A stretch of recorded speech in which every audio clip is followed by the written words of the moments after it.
All right, so we are back, we are recording. So we're going to move on and look at the next weapon, which is the knife. So it was asked in the chat what you would do against a kukari or kukri. I don't know how to pronounce that, so if there's any Gurkhas out there who want to correct my pronunciation, I'm more than happy to be corrected. Basically, the techniques you'd use for a Bowie knife to defeat someone who's got a Bowie knife are the same as you'd use for a kukari. And as much as the knives are different, they're not that different in terms of length, hand guard, chopping power. Kukari's probably got a bit more chopping power, to be honest. Different enough that it really matters for our purposes. So for this though, just before I launch into the explanation, a lot of my ideas for this don't come from a source that details how to use a cutlass or a saber, but rather comes from cane sources. So, like being attacked by someone with a knife was a big concern in the period. You do have a lot of ruffians who carry knives. And also around the Mediterranean, dueling with knives was a very common custom.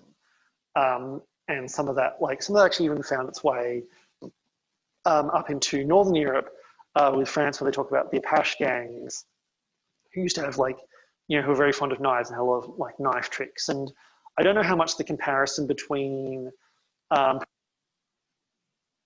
and knife fighting in around Greece or Spain or Italy was really that similar compared to just the way that people described it, or compared to people just describe it in the same way because of class differences.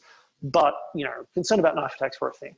So if I've got my saber or my cutlass, and this is more of an issue with cutlass, there are two things I want to do. The first is I just want to have a crack at my opponent's knife hand. So if the knife is anywhere forward, I just have a crack at it. So if my opponent, I'll grab my knife to demonstrate this. I was actually thinking I should have different hats for when I'm one person, or I've got one weapon, and another hat when another person's no. But if the knife person is on guard with an extended guard like this, my knife is out. And you just hammer their hand with your sword. The alternative is sometimes you get people who will have, the Apache reputedly would have their knife quite low. They'd come in with quite low and stab upwards. Also with the Spanish Baratero, they'd keep their knife quite far away, and a lot of their idea was that you'd basically keep your knife as far away from the opponent's knife as possible and come in on as wide an angle as possible, which is the opposite of the knife fighting I do. Incidentally, if you want, James Rand has a book coming out fairly soon on Manuel del Baratero, which looks really cool, so keep an eye out for that. Or if you're watching, it's a future guide and bite. So if your opponent's in extended guard, all you do is directly hit their knife hand. So if you're practicing following along at home, all you do is cut the extension, and the technique to this is you punch, let your tip drift up as you punch. So just punch, punch, punch. These are very short, sharp attacks. With a cane, you need to deliver multiple blows to make sure you break a finger or injure their hand enough they can't hold a knife. With a sword, most descriptions of saber duels from the French military end with cuts to the arms. So a sword probably could diffuse a knife with one hit, whether it's a cutlass or a saber. So yeah, again, punch, punch, punch, punch, punch. All right. If on the other hand, your opponent is keeping their knife back, they're keeping it withdrawn, they're keeping it low, or they're keeping it far away, and reaching it can be quite difficult. One of your basic options is just to launch an attack at their face. So just throw a big attack at their face, just a normal saber attack, a cut 1 or a cut 2. You could do a cut 7 as well, I guess. But the idea is basically they've got nothing to stop you from hitting, and because you've got greater reach, you can attack them, hit them in the face, and they're still not going to be able to reach you with their knife. So yeah, just delivering a direct attack. is sufficient. The other thing you can do, particularly if you're looking to control, and a really, really fun drill to do when we can meet back in person, is you get two people with knives against one person with a sword, and that's a lot of fun because it's very challenging. All you do is starting up here in a head guard or St. George, which we did last week, and swinging down at basically their knee height. And this works quite well with cane as well, because all of a sudden, if you swing hard enough and you're a good hard cane blow to the leg, particularly to the knee or to the shin, will disrupt someone's movement enough that they can't attack you, or at least very hopefully will. With a sword, it will definitely will. And this will just keep them at bay, so you can just keep walking at them. The movement is head guard. I turn my hand over to cut on one position and sweep it down. So head guard, one position, sweep down, and then just back up. So I turn my hand over at the bottom and comes all the way back up.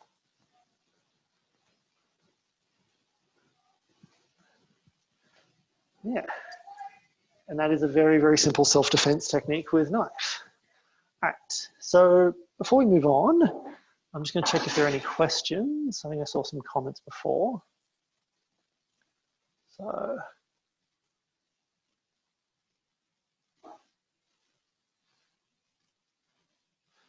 cool, so yeah, advice.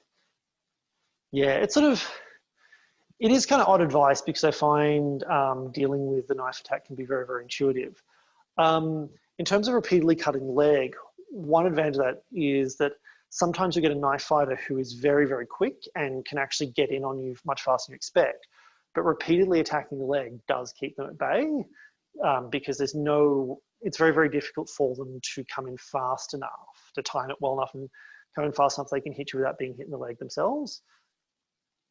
All right, so are there any questions? Wanting to attack on a 45 degree or 90 degree angle so as to keep them as far away as possible. I was in like cut at full extension. Yeah, that's what I mean. Okay, the reason, well, you don't do that with a cane because what your opponent might do is they might, if they're really determined to stab you, what they can do is take a hit to the arm. And I mean, there are descriptions of, of ruffians and stuff, like taking like a truncheon or a cane blow to the arm to rush in and kill someone.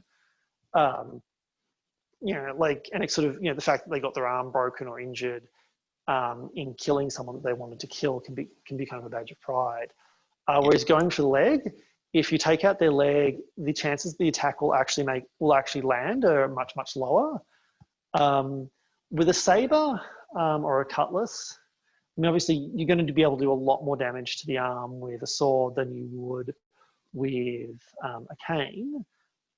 But like someone could still potentially wear a hit on the arm.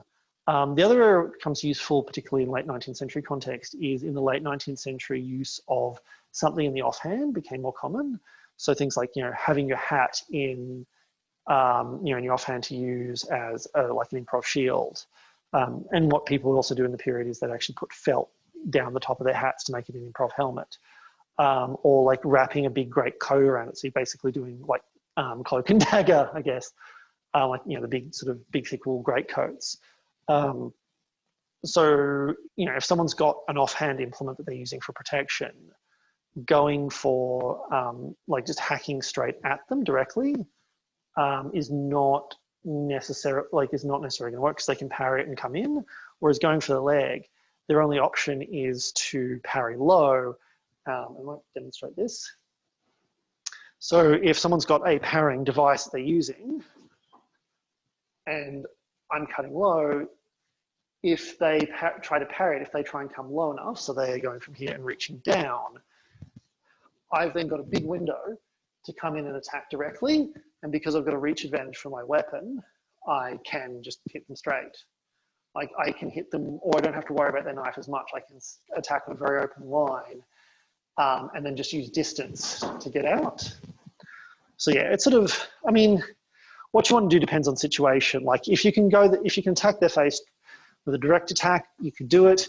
If you can go, I mean, I think almost as like kind of, or combining the three things I mentioned is probably the best approach. So if their arm is presented, have a crack at their knife hand. If their knife is not presented, have a crack at their face.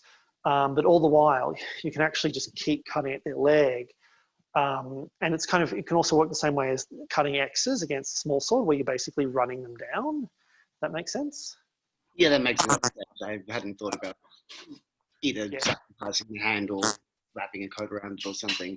I guess the only worry is rather than trying to go low to parry your sword, they try and slip and reach for your knife, your sword arm. Um, yeah, I think that's still, I mean, the shortness of the weapon, like they could attack it, but they wouldn't be able, you would never, as long as you stay out of their extension distance, which is fairly easy given, again, the difference in weapon length. Like, I mean, you know, this is a fairly long knife and, you know, like even a cutlass that is, you know, only sort of this long still has a huge reach advantage. So as long as you stay out of their extension distance, you should be okay. And if they have a crack at your knife hand, what you can do, and I won't get up to demonstrate this again. I really need a better like microphone system. If they have a crack at your hand while you're down here, you can slip the hand. You can just move the hand to another position to avoid the hit.